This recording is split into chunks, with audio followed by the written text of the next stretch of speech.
Speed is of vital importance. And when one is in a hurry, it is sometimes necessary to take a shortcut, which was the case this particular evening. There are men in London who, out of shyness or sourness, have no wish for the company of others. Yet they are not averse to comfortable chairs and the latest reading material. For their convenience, a club was started which forbade its members from taking any notice of each other. If a member talked, it was a black mark against him, and 3 such marks rendered him liable to expulsion. Sherlock Holmes was neither shy nor sour, but he joined the St. Denis Club because he found the atmosphere soothing. True, I'd always been diligent about not disturbing him here, but tonight I had come on a matter of the greatest urgency.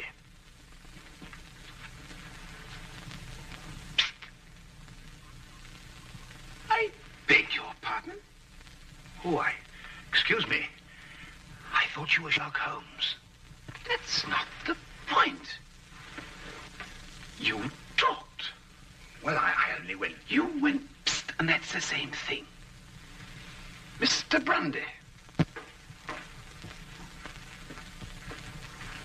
Take this gentleman's name. Your name, sir? Watson. Dr. John Watson. But you made a mistake. I'm not a member of your club. Not a member? How did you get in? Well, Brandy, you'll accompany me out, sir. I'm here on very urgent business. Our constitution forbids talk of any kind. Follow me, sir. And I'd like you to understand I'm not the sort of man who enters a club like this uninvited if the circumstances happen to be extraordinary. Holmes!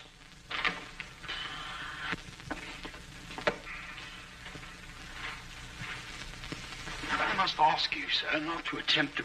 I don't believe such an incident has ever occurred before.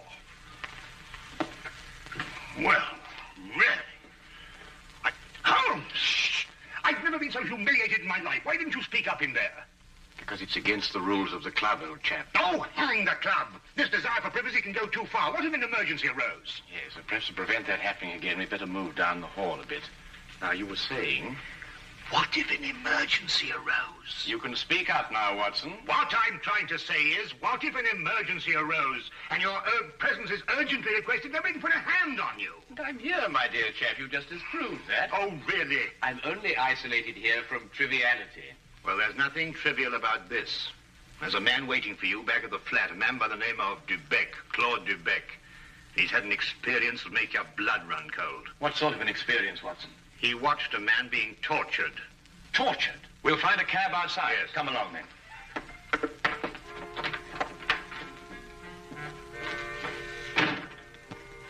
Once outside, we immediately hailed a cab, and I began to tell Holmes what I knew of the case.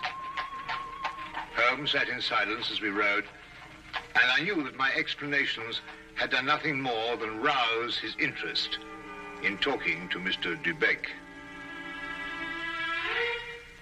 Perhaps it was a nightmare. I'm no longer sure. But I saw a man being tortured, starved to death. I was powerless to help. Here, drink this. It'll do you good. Thank you. Any true Frenchman will tell you that this brandy has to be sipped. Safer, but if you'll excuse me once. Poor devil. Maybe he's still alive. Mr. Holmes, you must find him before it's too late. Monsieur Dubec, we'll do our best to help you, but first of all, you must tell us who this man was and how you came to meet him. His name was Charon. Paul Charon. And how we came to meet him. What day is it today? Wednesday. Wednesday. Wednesday, then it was last Friday that it happened. You know, Mr. Holmes, I'm an interpreter. And I interpret nearly all languages. Now, since I'm French by birth, it is with this tongue that I'm principally associated. Now, I'm very well known in hotels, and it occurs frequently that I'm called for at the strangest hours by travelers who get into difficulties. Now, I was not surprised, therefore, when I heard shortly before 11 o'clock at night someone knock at my door.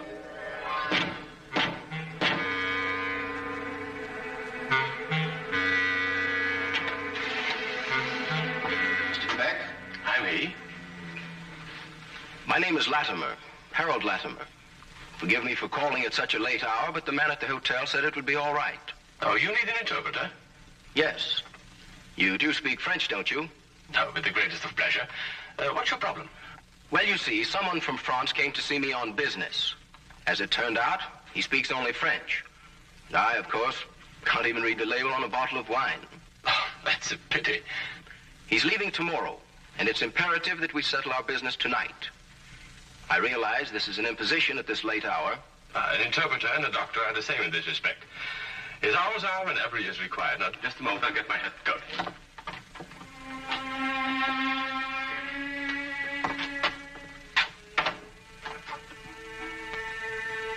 Mr. Latimer had a cab waiting outside.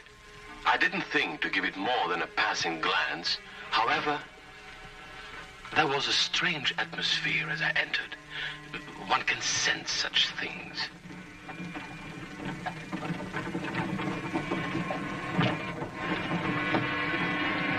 I must ask you not to. I beg your pardon, I prefer the shades drawn, Mr. Dubeck. but they cut out the view. That's exactly their purpose. You'll forgive me, but I have no intention of permitting you to see the place to which we are being driven. What is the meaning of this? You shall find out. Soon.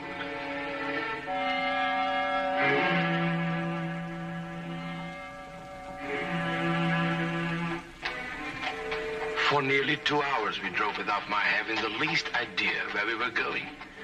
All the time I sat in silence, wondering what on earth could be this man's reason for kidnapping me. Whatever it might be, there was no possible use in my resisting.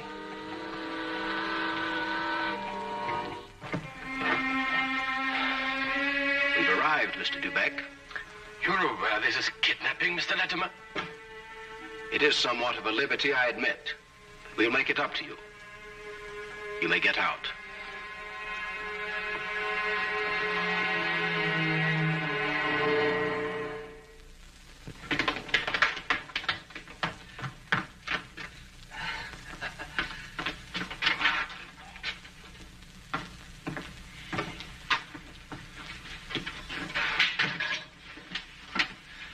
Is this Mr. Dubeck, Harold?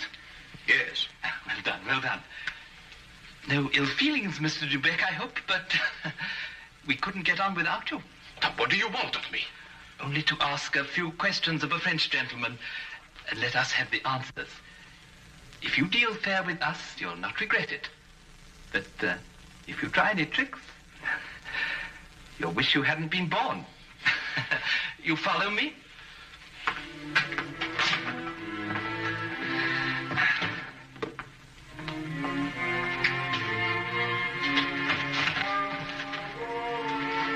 We put him in one of these so as to move him more easily. What have you been doing to this poor man? That is no concern of yours.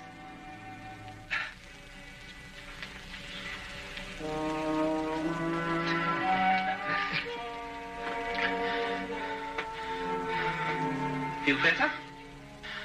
Cochon. Salaud bandit. You don't have to understand French to know that is not a compliment. But no matter. Ask him if he's prepared to sign the papers. For your own good, be quick about it. Acceptez-vous de signer les papiers? Jamais. Never. Tell him he is doing her no service. Vous ne lui êtes d'aucune aide. Laissez-moi lui entendre dire. He says, let me hear her say so. Tell him he'll go free if he signs. Signez et vous serez libéré. C'est alors que je ne serai plus jamais libre. He says, then he will never go free. Then he knows what awaits him. Translate that. Vous savez à quelles conséquences vous vous exposez? Peu m'importe. He says he doesn't care. Stop it! It is only the beginning if he persists in being stubborn. Now let us try again and see if we can get better results. I was horrified at having to be a part of an affair like this, and even though I was only the interpreter, I felt guilty at not being able to give him any help. What could I do with Latimer on one side and Judd on the other, giggling with each question? Again and again, I asked him in different ways whether he would give in and sign the document. Again and again, I got the same reply. But soon, a thought came to me. I took to adding little sentences of my own to each question. Innocent ones at first, to see if I could get away with it. When our companion showed no sign of catching on, I played a more dangerous game. I asked him all about himself and learned that his name was Paul Charon. He was a stranger in London, that he didn't know what house we were in, that he was being starved to death. In another minute, I might have wormed the whole story out from under their noses, but for the interruption. Who is it? Oh, it's Micheline. The door is locked. Get rid of her. Give me the gun.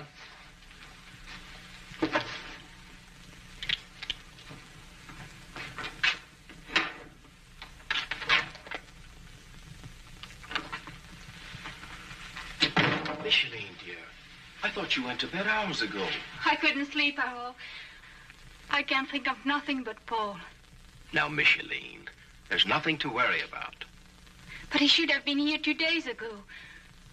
It isn't like Paul to do something like that. Something must have happened to him. Nonsense. I'll wager anything that he was delayed somewhere on business. Then he would have written to me. If I don't hear from him by tomorrow, I will go to the police. Micheline! Paul! He's in there! Micheline, what's the matter with you? Have you taken leave of your senses? But it was Paul's voice. It was nothing of the kind. But I did. I heard. Would I lie to you? If Paul were in there, wouldn't I tell you? Judd is in there. Judd. That's all. Oh, well, I don't know what's happening to me. Now, darling, it's only a case of nerves. You'll be all right after a good night's rest. But it never happened like that before. You've probably never been under such a stress. But it's foolish. If something happened to Paul, you would have heard about it by now. The fact that you haven't is proof enough that all is well. You're probably right. Of course I am. I'll take you back upstairs.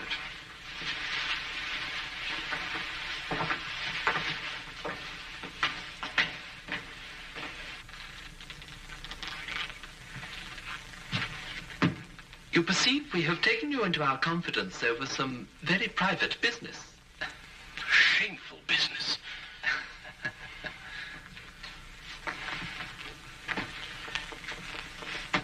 Necessary business. But it would not be to our interest if you spoke to anybody about it. Therefore, I am paying you a fee such as you have never before received in your life. There will be more the next time you come here. Thank you. However, I don't place all my faith in money. Therefore, I must warn you that if you speak to a single soul about this, we shall know about it. And you will pay for it with your life.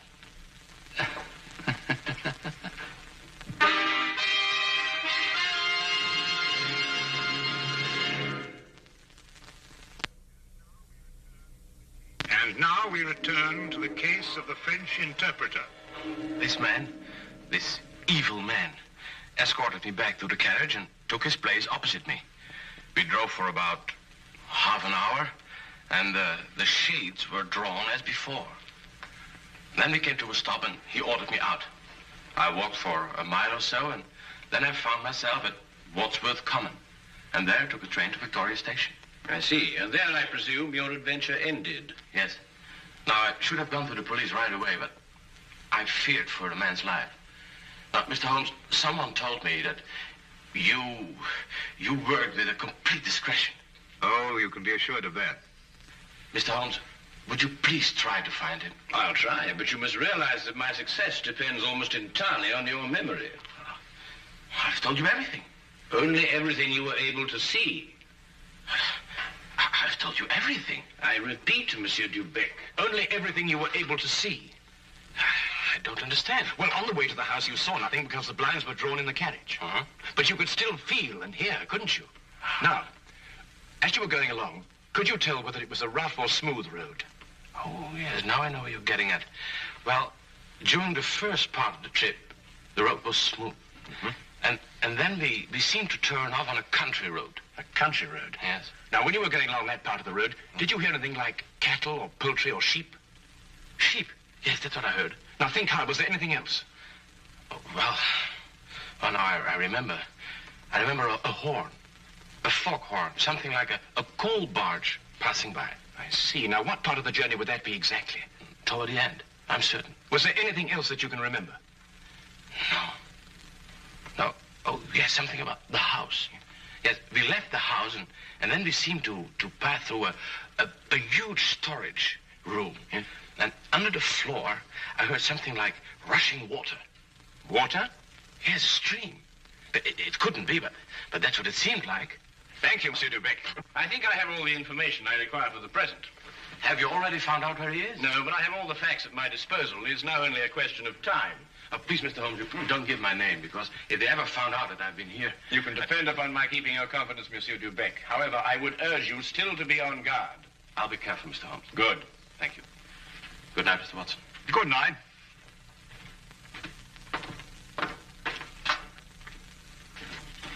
Good night, sir.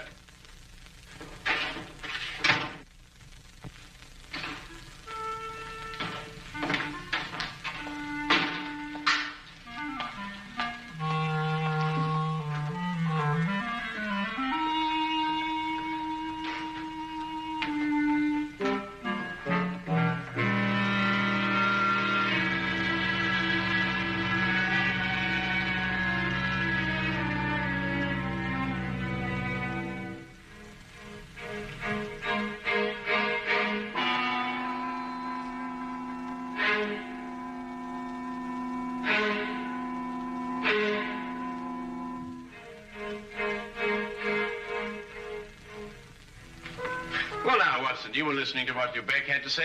Have you any theories? In a vague sort of way, yes. Well, let's hear it then.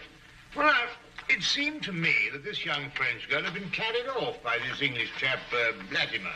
Oh, but carried off from where? Well, from Paris, I suppose. Well, the young girl could speak English fairly well, but the young man couldn't speak a word of French. Inference, the young girl had been in England some time, but the young man hadn't been in France. Well, then we can presume she came over on a visit to England, and this man, Harold, persuaded her to run away with him. More than likely, Watson. Then this Charon, the prisoner, brother or guardian, decides to come over on a visit from France. He meets Latimer and his associate, and then for some reason decides against signing away the girl's fortune, of which he is presumably the guardian. The men then resort to force. Excellent, Watson. I'm quite certain that you're not far from the truth now. Well, it's only simple logic. Yes, and with simple logic, we'll find the house. It must be here somewhere. And when we finish translating the facts that Dubec has given us, an X will mark the spot. Now, let's see.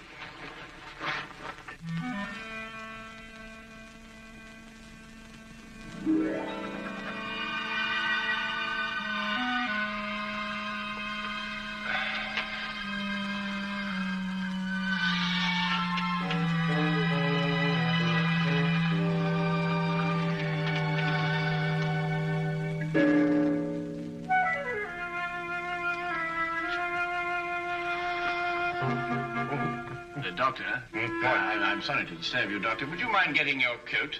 We'll pick up Lestrade on the way. You found it? I believe so. Holmes, do you think we should try and get back in case we need an interpreter? Now, that's an excellent idea.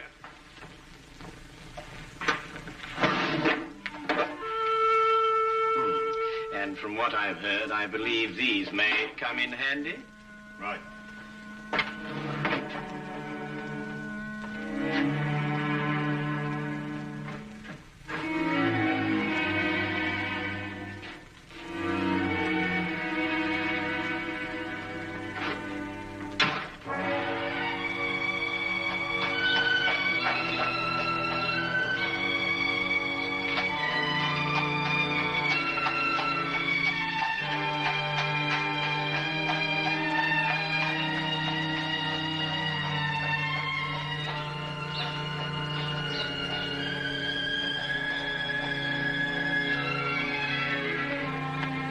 Dubec had his lodgings just across the river, and we decided to walk there.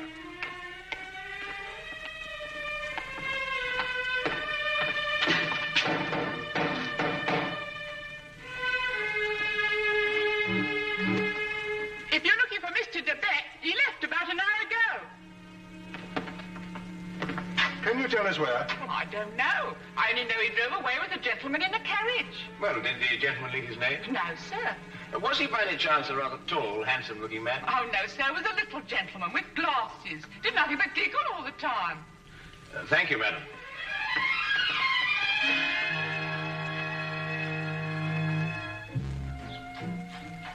Even the weather seemed to be against us, and as we found our cab and started on our way, it began to rain. According to Holmes's calculations, we had a considerable way to go, and we had to go fast if we were to be in time. London streets in the rain are a handicap to any carriage, so there's nothing for us to do but hope and wait. À manger. Comme de la manger. Does he still say no? He asked for food. Have mercy on that poor man. He will be fed the moment he's signed the papers. Tell him that. Signez, mon vieux, et un repas vous sera servi. Je n'en peux plus. Je signerai tout ce qu'on voudra. Qu'on me donne à manger. He'll sign. At last.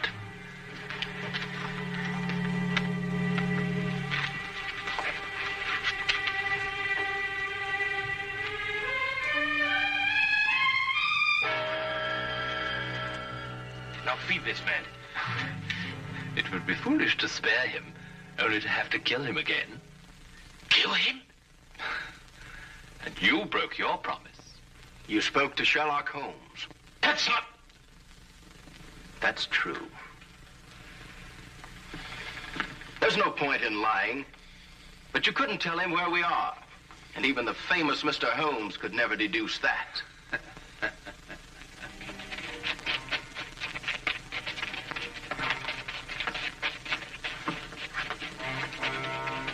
There's the men coming.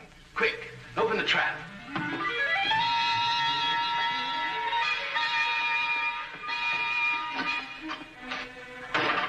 All right, you two, down there.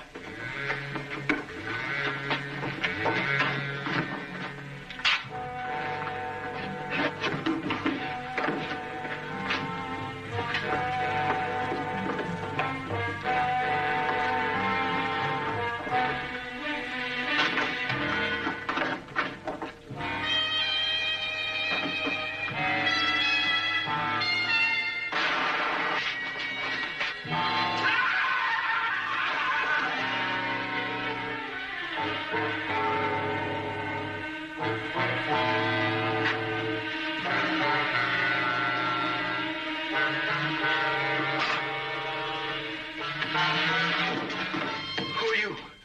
What do you want? Does that answer your question? The property was rightfully mine. I'm her husband. It belonged to me. But he controlled it and wouldn't sign it over to me. He found out you were a thief. You can't take me to jail. I only tried to get what was coming to me. I'll see that you do.